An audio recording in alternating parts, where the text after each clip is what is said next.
Well, welcome back, everyone. Welcome back, kids. Uh, we're going to continue in our reading here of the Chaplains and Clergy of the Revolution by J.T. Headley that was published in 1864. And we're going to move on now to Chapter 8. And Chapter 8 is a very long chapter.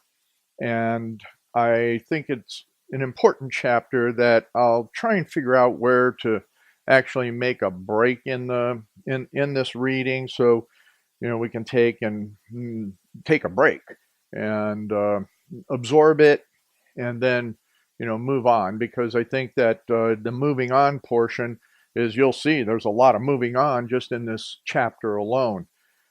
It's a critical chapter. As I first read it, it actually brought tears to my eye, in that I don't know many of the pastors out there in America today. There's probably a few. Like I says, I don't know them. I don't know every pastor out there, but the few that I have had some kind of interaction with, there is a microscopic portion of them that have the understanding and the extensible understanding of the scriptures as this young man had.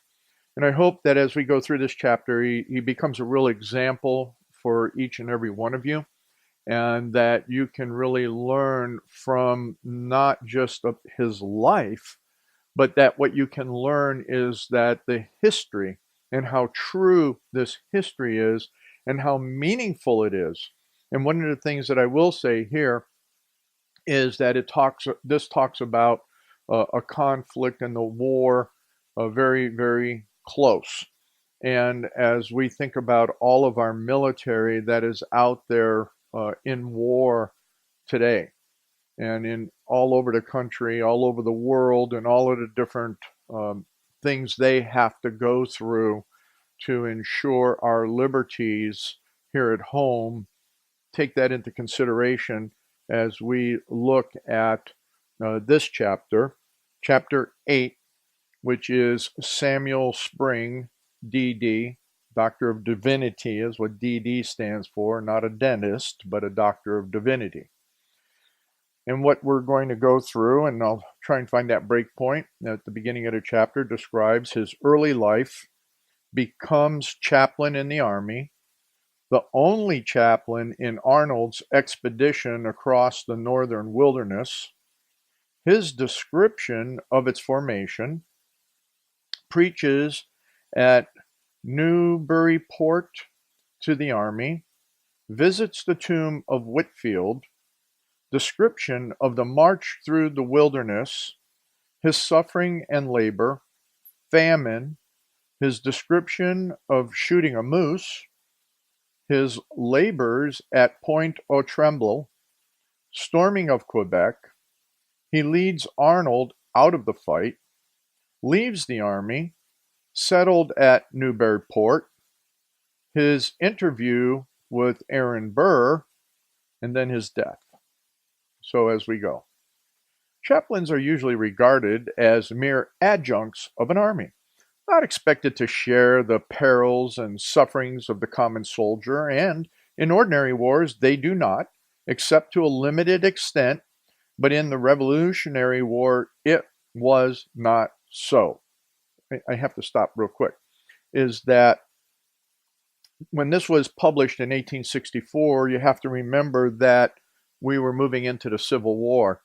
And just a reminder is that at the beginning of the Civil War, chaplains weren't counted really much for anything. They just kind of were there. They didn't really receive, as we read at the very beginning of this book, they didn't receive the expectations that were there during the Revolutionary War, nor were they combatants. Whereas we will continue to see, and what we saw in the previous chapters, is that many of the chaplains were combatants and actually led the troops into battle. So that's really a critical thing. And last side note on that, or footnote to it, if you will, which I didn't talk about. Not all of us will ever even be a footnote in history. I did mention the extensibility of the gospel, but the important part that I was looking at here is that these chaplains were not only great warriors in prayer and preaching, they were warriors on the battlefield, where today, in most instances, in the modern 21st century military, Christian chaplains are not even allowed to pray. So, very interesting. So, as I go, the unparalleled suffering which the American army was compelled to undergo, the chaplains submitted to with cheerfulness, and in many cases were found in the thickest of the fight, steadying and encouraging the men. Thus, we find them hutted at Valley Forge, facing the storm in the wintry march on Trenton, covered with the smoke of the conflict at Bennington, standing under the enemy's fire at Yorktown, and attached to every expedition, no matter how hazardous or exhausting, that was set on foot.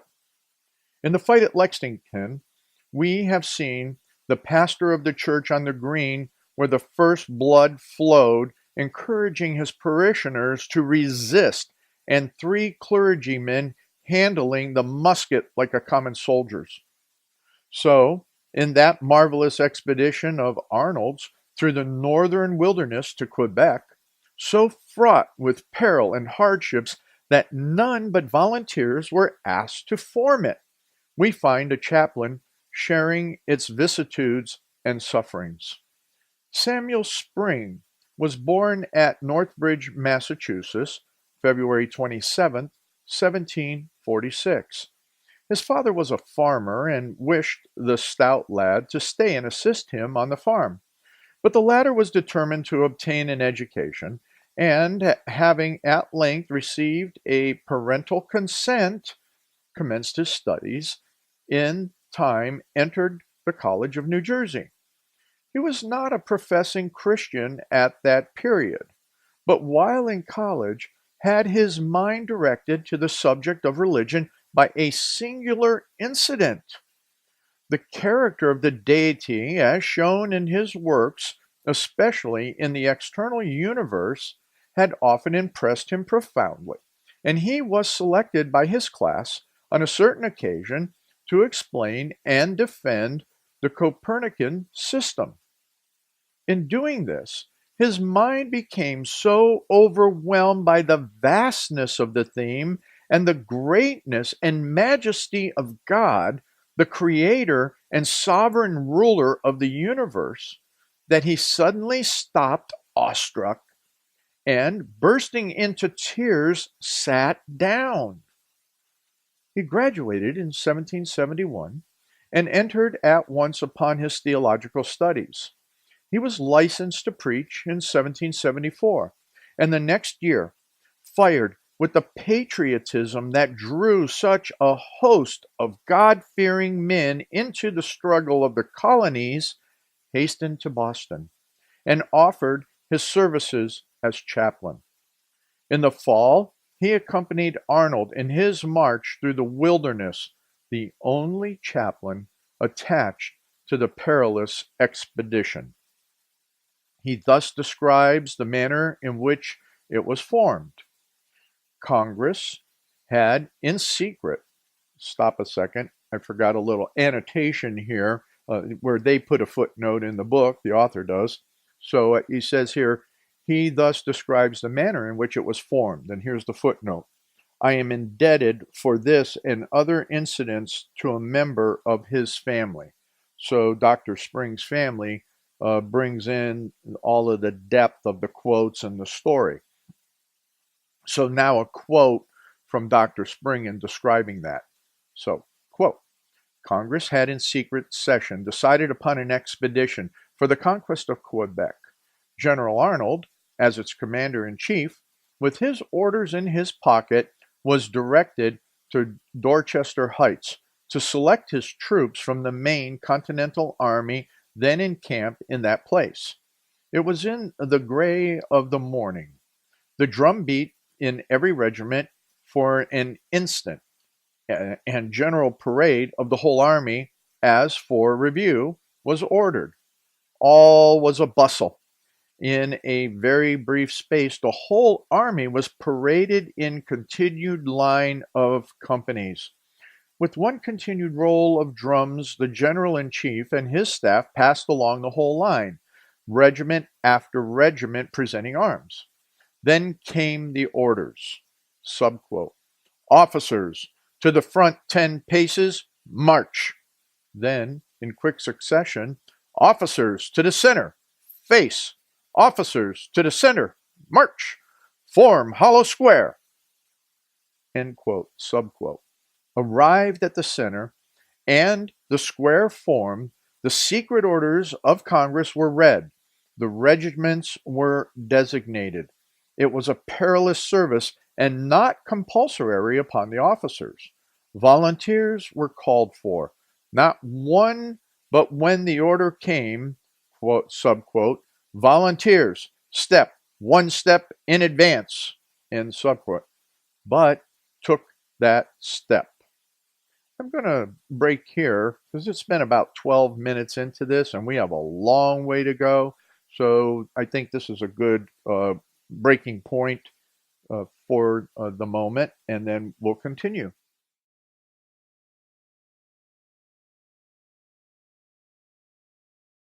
Okay, we're all back from that breaking point and how quickly time goes by when you're having fun. So let's continue with this because where we have it, remember, is that now they're picking volunteers, and initially nobody stepped forward. It's kind of like took that step. Who took that step? But then maybe it was that a lot of them took the step. We'll find out, won't we? All right, here we go. Among those that took that step was the young chaplain. Many did take that step. 30 years of age, over 6 feet high, and finely proportioned, he towered like a young giant over the troops. The force was to march to Newburyport and there embark in boats for the mouth of the Quebec, where 200 bateaux had been collected to carry the troops, provisions, etc. Arriving, and a bateau was like a boat. It was like a flat bottom kind of boat, almost barge-like, if you will. So, arriving at this place in the latter part of the week, the army remained there over the Sabbath, which gave the chaplain a good opportunity to commence his official duties. And he preached to the troops in one of the churches of the place. Thus, he thus graphically describes the circumstances attending this interesting event. Quote, on the Sabbath morning, the officers and as many of the soldiers as could be crowded on the floor of the house were marched into the Presbyterian Church in Federal Street. They marched in with colors flying and drums beating and formed 2 lines through which I passed, they presenting arms and the drums rolling until I was seated in the pulpit. Then the soldiers stacked their arms all over the aisles, and I preached to the army and to the citizens who crowded the galleries from this text, subquote, if thy spirit go not with us, carry us not up hence, end quote. He spoke without notes, yet there was no hesitation in the choice of the words or in his manner, but the stream of his eloquence rolled on unchecked to the close. His commanding figure, clear, distinct utterance, animated gesture, and earnest expression riveted every eye upon him, while the subject of his discourse, the marvelous and daring expedition on which they were about to set forth, enlisted every faculty of his hearers, and the profoundest silence rested on the audience, filling the remotest corners of the closely packed building. There sat the fearless Arnold, the bold rifleman Morgan, and a host of other brave men who, notwithstanding their dauntless courage, felt that the perils of the untrodden, mysterious wilderness they were about to penetrate might be too great for human energy and endurance, and the hour come that their only hope would rest in the God whose spirit the chaplain invoked as their guide and stay. The citizens who crowded the gallery never forgot that sermon. It became the talk of the place, and it was the cause of his eventually settling over them as their pastor. In speaking of the circumstance afterwards, Mr. Spring said, quote, I preached over the grave of Whitfield. After the service, the general officers gathered around me. Someone requested a visit to Whitfield's tomb. The sexton was hunted up, the key procured, and we descended to his coffin. It had lain in the tomb 6 years, but was in good preservation. The officers induced the sexton to take off the lid of the coffin. The body had nearly all returned to dust. Some portions of his grave clothes remained. His collar and wristbands, in the best preservation, were taken and carefully cut in little pieces and divided among them. End quote. Just a commentary. So here, George Whitfield, this great preacher who preached here and died and is buried in this church. And in modern days, you can see the remains of the tomb and virtually empty. And there's like a skull that sits there where the actual tomb was. These guys opened his coffin and saw the bones and saw the dust and actually took his collar from his preaching collar and the cuffs from his burial clothes, and they cut it up and shared it amongst all those officers and men that went down to see his grave. I think that's amazing. So there's a lot of people that don't understand what occurred and why Whitfield's tomb is empty, and to the extent this answers that. That was amazing to me to read this alone. So with that, let's continue. The chaplain, with the haughty Arnold, the chivalrous Morgan, and group of officers gathered in the dark vault around the tomb of Whitfield, formed a scene worthy of a painter. That's like the second time that this author said that. The first was at the battlefield there at Lexington. The clank of steel had a strange sound around the sainted sleeper, while the hallowed atmosphere filled all hearts with solemn awe and reverence.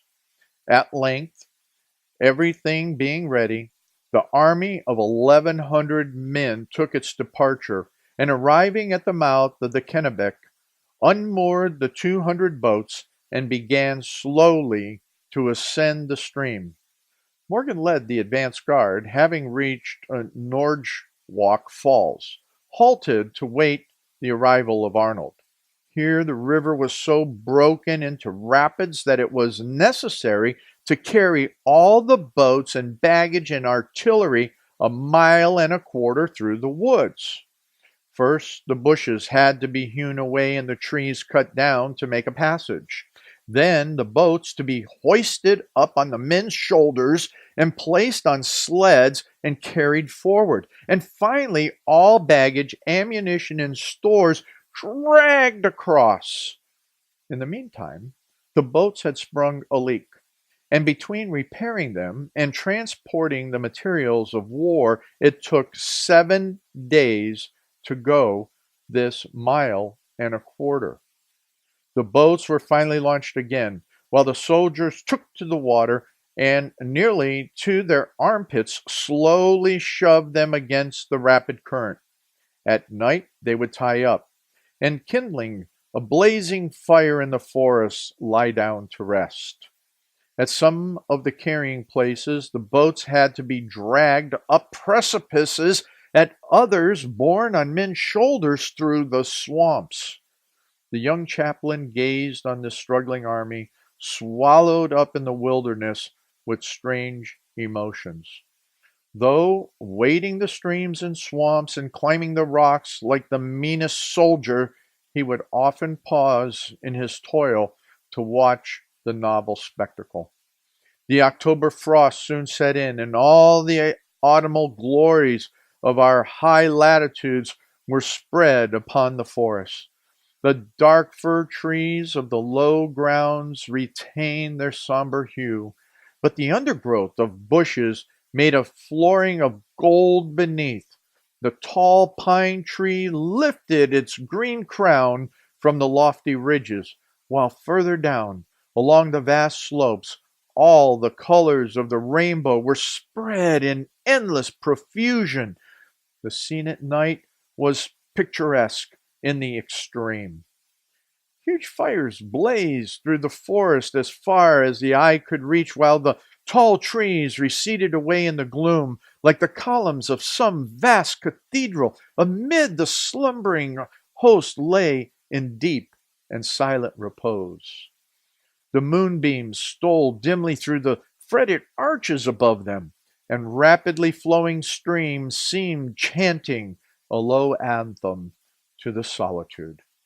But the first blast of the bugle in the morning, sending its loud note far through the forest, stirred this deep repose as by magic. The silent woods witnessed a sudden resurrection, and soon all was bustle and confusion. The bright October days and bracing autumn air made the toilsome march at first comparatively cheerful, but the long, drenching rains of November told sadly on the troops, and soon the army was burdened with the sick. To visit these and give spiritual advice and comfort, and encourage those who, in their weakness and despondency, felt that they should leave their bones in the wilderness, took up much of Mr. Spring's time, and made his duties by no means the less onerous, where the severest toil was the lot of every one.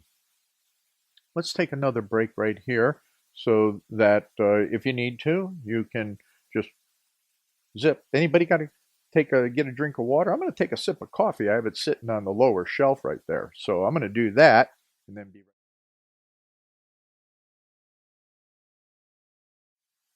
right. Okay, we're all back and settled back in, feeling comfy. Good, refreshed. So let's continue. It was pleasant to see the devotion of the soldiers to their young chaplain. Cheerfully sharing all their privations and hardships, he came endeared to them. And when Sunday came, they would pile together their knapsacks, tier upon tier, for a pulpit on which an orderly would help him mount while they gathered round to listen, forming a strange congregation in a strange temple. Standing thus in nature's great cathedral, he would deliver the messages of salvation to his hearers, sending his voice through the solitude and reminding one of him who styled himself, quote, the voice of one crying in the wilderness, end quote. At length, provisions began to grow scarce, and everyone had to be put on short allowance. Mr. Spring took his 3/4 of a pound of pork per day cheerfully with the rest. After incredible hardships and the loss of 150 men by sickness and desertion, the army at last reached the great carrying place, 15 miles long, extending from the Kennebec to the Dead River. Only 3 small ponds occurred the whole distance on which the boats could be launched. The rest of the way, they and the provisions, ammunition, etc., had to be carried on men's shoulders. This was a terrific strain on the army, and the dispiriting effect upon the soldiers was not relieved by the appearance of the Dead River. When they reached it, for it moves sluggishly and dark like the waters of oblivion through the silent and motionless forest. Day after day they toiled up the sluggish stream, between the monotonous walls of forest that lined its banks, until it seemed as if there was no outlet or opening to the apparently interminable wilderness. At every bend, the eye strained forward to catch some indication of change, and when at last they came in sight of a snow covered mountain in the distance, telling them there was an outer world after all, the men sent up a shout that woke the echoes far and wide. Near its base they encamped 3 days. In spring, spent most of the time in visiting the sick and praying with them. The army had scarcely got under way again when the heavens became overcast. Dark and angry clouds swept the heavens, and the heavy winds sobbed and moaned through the forest. Soon the rain came down in torrents. Side by side with the drenched soldier, the tall chaplain trudged uncomplainingly on, and lay down like him on the wet ground at night. It poured without cessation for 3 days, shedding still deeper gloom over the army. The river rose steadily the whole time, till the sluggish current at length swept down with such velocity and power that the boats could with difficulty stem it. On the third night, just as the soldiers had lain down to rest, after having kindled a huge fire, Mr. Spring heard a roar in the forest above them like the sound of surf beating upon the shore, and the next moment the glancing waters were seen sweeping through the trees on both sides of the stream. In an instant, the camp was alive with shouts and cries rising above the turbulent flood that deluged the ground on which they stood. The fires were extinguished, and in the tumult, the confusion and darkness, no one knew which way to flee for safety or what to do. In this state of uncertainty and dread, the night wore away. The daylight revealed to them a spectacle sad enough to fill the bravest heart with discouragement. Boats had drifted into the forest, and as far as the eye could reach, the level ground was one broad lake, out of which arose the dark stems of trees like an endless succession of columns. In 9 hours, the water rose 8 feet, totally obliterating the shores of Dead River. But the provisions were getting lower and lower, and Arnold could not wait for the river to subside. The army was, therefore, pushed on, slowly stemming the flood. But 7 boats carrying provisions were caught in the whirling, angry waters and upset, and all their contents destroyed. The boldest now paused in dismay, for only 12 days of provisions remained, while 30 miles across the mountain were to be traveled before they reached the headwaters of the Chaudiere that flowed into the St. Lawrence. A council of war was called to decide what should be done in this crisis of affairs. They had now been a month away from civilization. The sick were increasing, while famine was staring them in the face. It was determined at length to leave the sick there and dispatch orders to Colonel Green and Knox in the rear to hasten up and take them back to Cambridge. Here was an opportunity for the young chaplain to abandon the expedition and yet apparently be in the path of duty. He had enough, one would think, of toil, exposure, and suffering, not to wish to face still greater hardship and perhaps death itself by famine in the wilderness. He following its fortunes.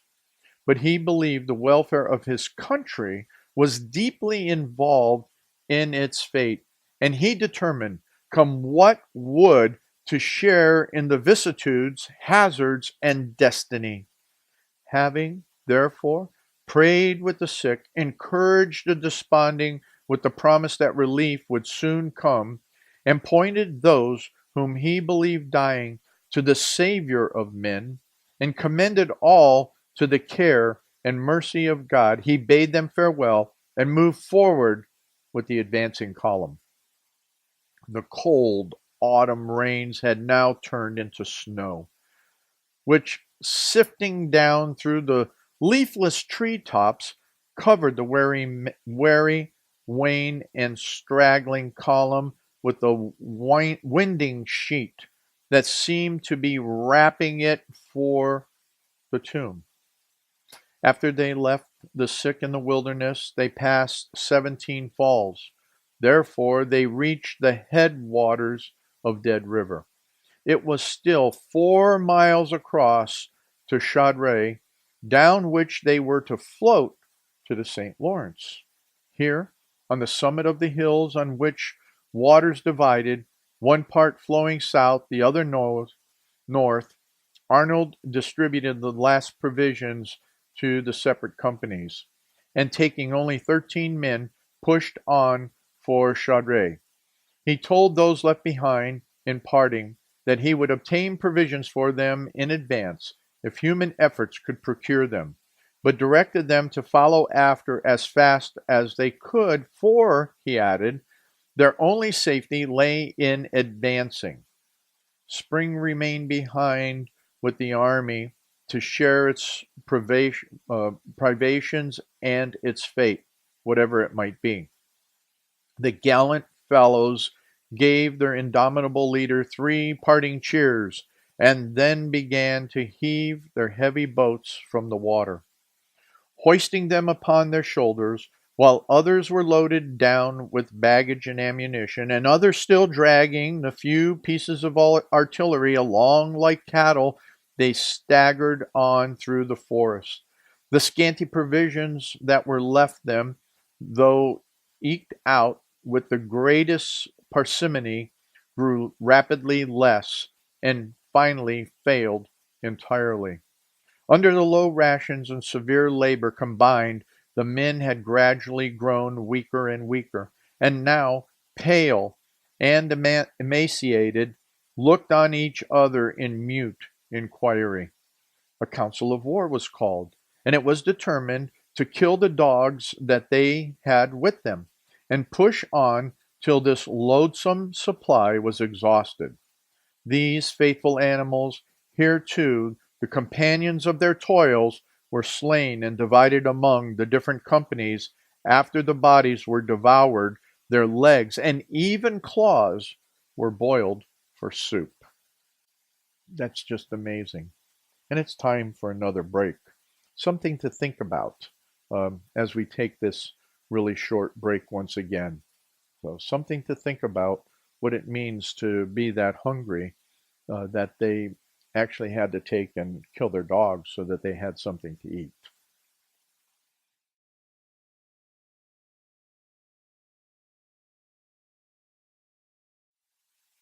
It was a sad sight to see the groups of half famished soldiers seated together around a fire, watching with eager looks the pot containing this refuse of dogs, and gazing with strange meaning into each other's eyes.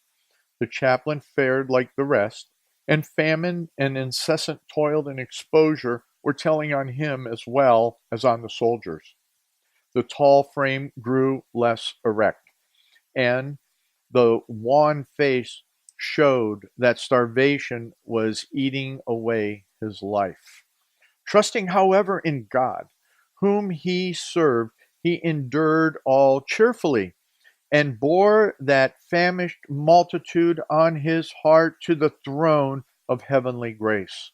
The soldiers, in all their suffering, thought of him with the deepest sympathy, and could not but feel encouraged when they saw his serene, the emaciated countenance and listened to his expressions of calm confidence in God, that he would yet deliver them. How often walked through the woods to look at the various groups. I'm sorry, let me start that sentence over again. He often walked, meaning Dr. Spring, he often walked through the woods to look at the various groups and see where he could be of most service. His heart bled at the destitution he witnessed on every side. One day he came upon a company gathered round a fire, boiling some dog's claws they had preserved to make soup with. As he paused to look at them, they rose, and, in true kindness of heart, urged him to share their meager, disgusting broth. It was a novel but touching evidence of the deep affection they bore their young chaplain, and told in language stronger than words what an example of patient endurance he had shown, and how kind and faithful had been his labors among them. At last the dogs gave out, and then the soldiers tore off their moose skin moccasins and boiled them to extract a little nourishment. The feet could stand the November frost better than their stomachs endure the gnawing of famine. They reached at length the banks of the Chaudray and launched their boats. The current, however, was swollen and rapid, now boiling amid the rocks and now shooting like an arrow around a jutting precipice. On such a turbulent flood, the boats soon became unmanageable, and one after another was stranded or shivered into fragments, till nearly all were destroyed. They were still 30 miles from the French settlements, but now were compelled to shoulder their burdens and advance on foot in straggling parties through the forest. During all these perils and sufferings, scarce a Sabbath passed in which Spring did not mount his pulpit of knapsacks and preach to the troops, while every morning, before the march began, his earnest prayer arose to God for help.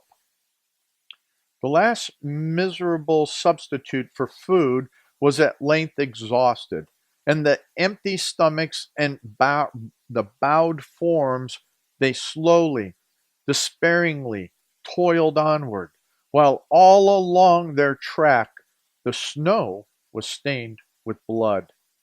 As they were now approaching the French settlements, a severe discipline was enforced. They needed no fires to cook their food, for they had none to cook.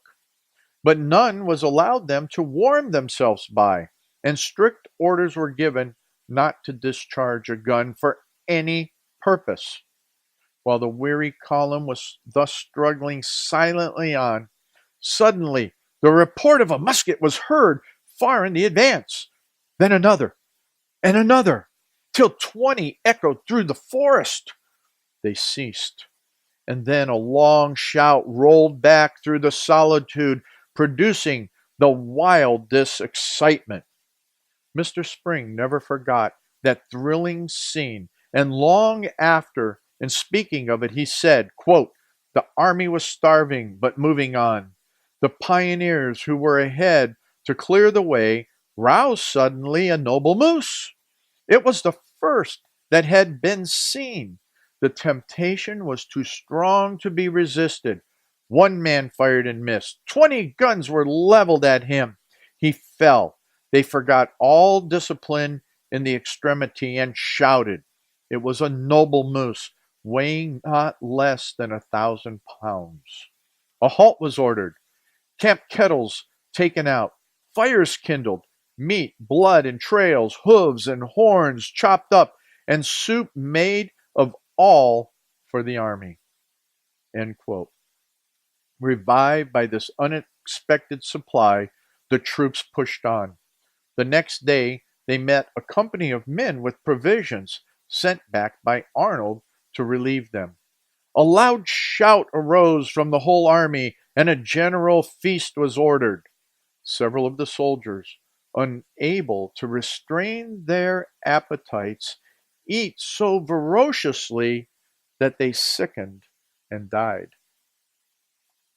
They had braved the wilderness and withstood the ravages of famine to fall victims to unrestrained indulgence. It was with profound sadness the young chaplain performed the last religious rites over their rude graves in the northern wilderness. The French settlements were soon reached, and exultation and joyful anticipation took the place of gloomy foreboding and despair.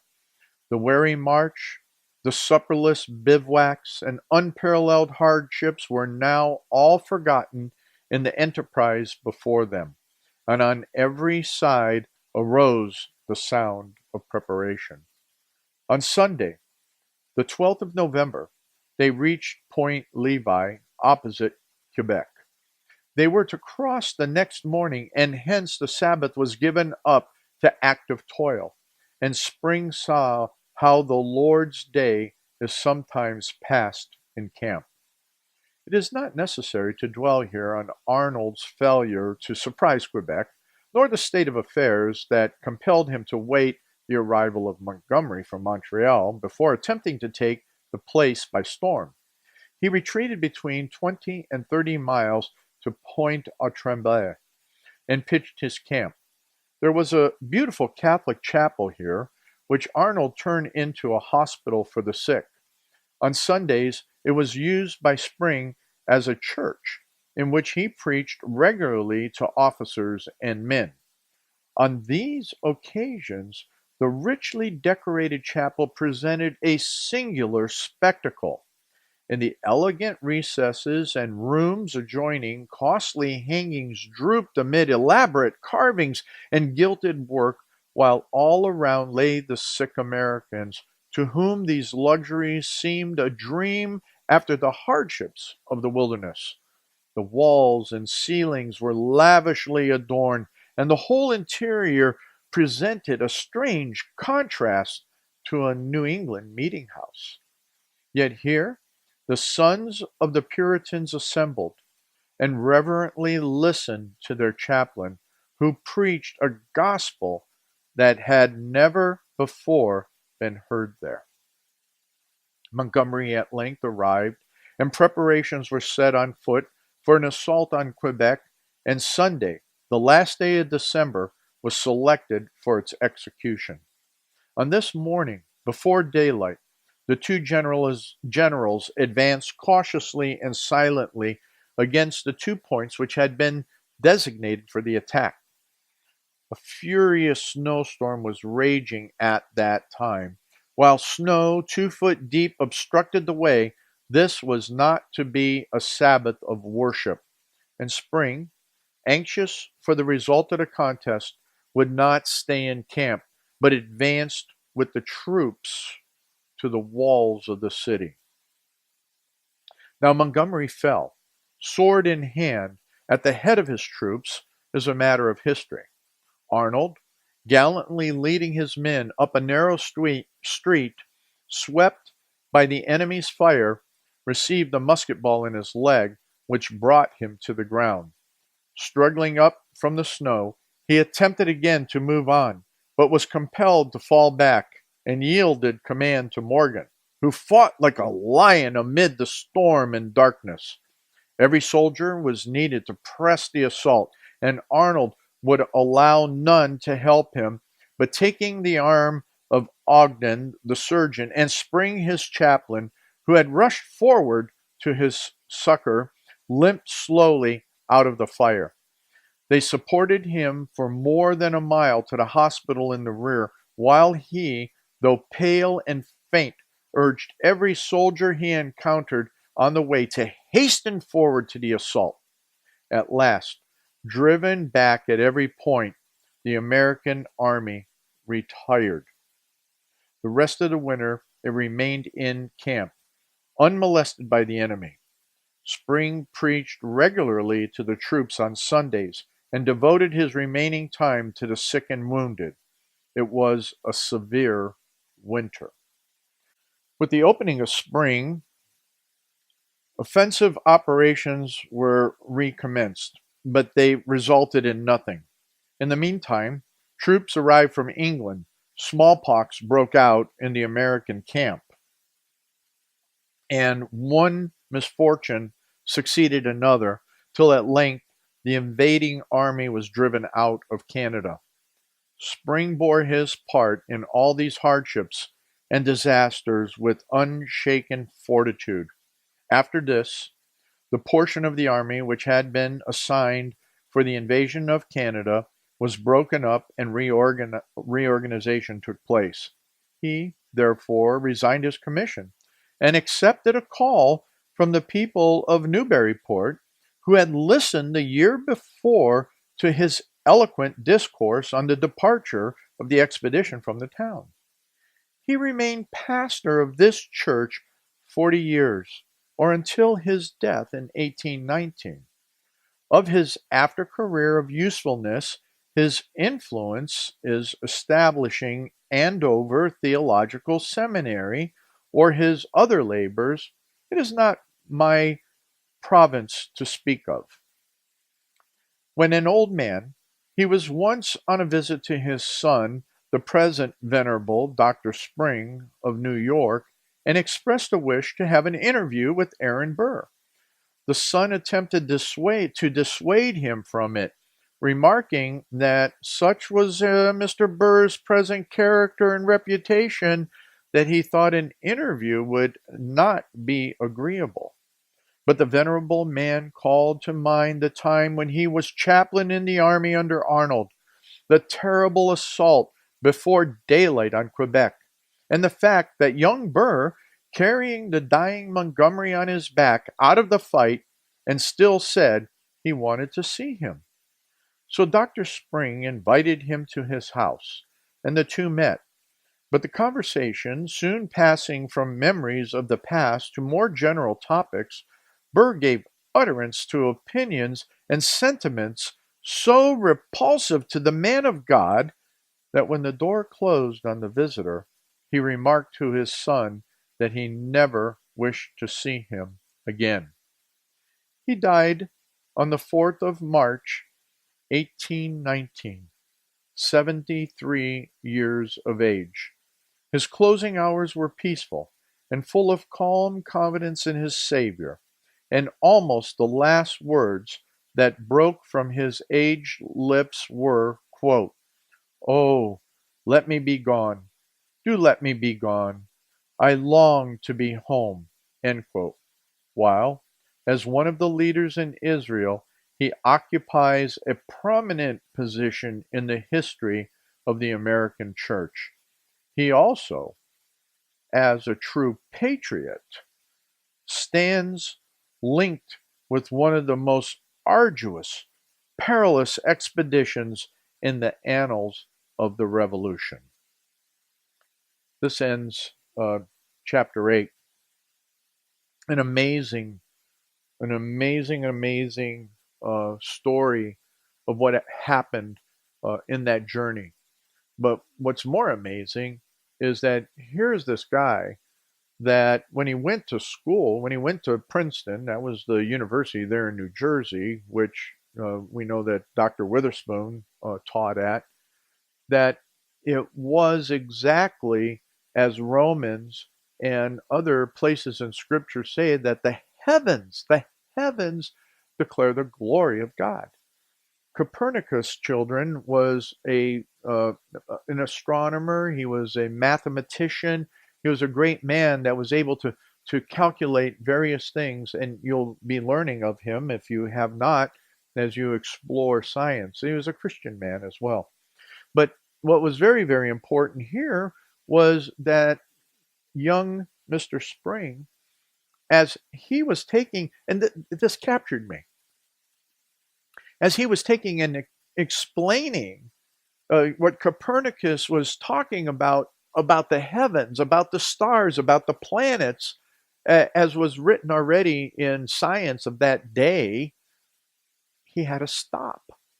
He had to stop because the glory of God reached down and grabbed him. And that's what we have to look at. When we look at the stars, when we look at everything that's outside the windows in God's creation, it is all there for us to participate in all of the worship of God. So I think that's the most interesting thing, is that um, this grabbed him in such a way that then he was compelled to become a minister. We're all going to be called differently. We'll be called into business. We'll be called into whatever it is that God has created into you to be what he wants you to be. But in all of it, we're supposed to be giving that glory to God. That's the extensibility of the gospel that I always talk about. And then he was patriotic. He was patriotic. There's nothing wrong with being earthly patriotic. In fact, that's what the whole revolution really came to. And when he talked about Whitfield, my goodness, Whitfield preached, and what opened the door for what we now know as the First Great Awakening. He was one of those that preached to that degree that people understood the extensibility, the depth, the persistence of the gospel of across everything, including to go to war, to fight for what was right, to fight for our liberties, and to defeat tyranny, as we heard in the last chapter, that to stand against tyranny is obedience to God. So, with that, we're here the journey. Those that are out there, I ask you to go read this chapter again to understand the profound uh, pieces of the story that you won't get anywhere else in history. So, with that, let's close out chapter 8, and we're going to go through, and I'm going to do chapter 9 and 10 together because they're short chapters. So, with that, we'll take another break, and then we'll come back for some more when we do. And once again, this is the Chaplains and Clergy of the Revolution by Mr. Headley, published in 1864.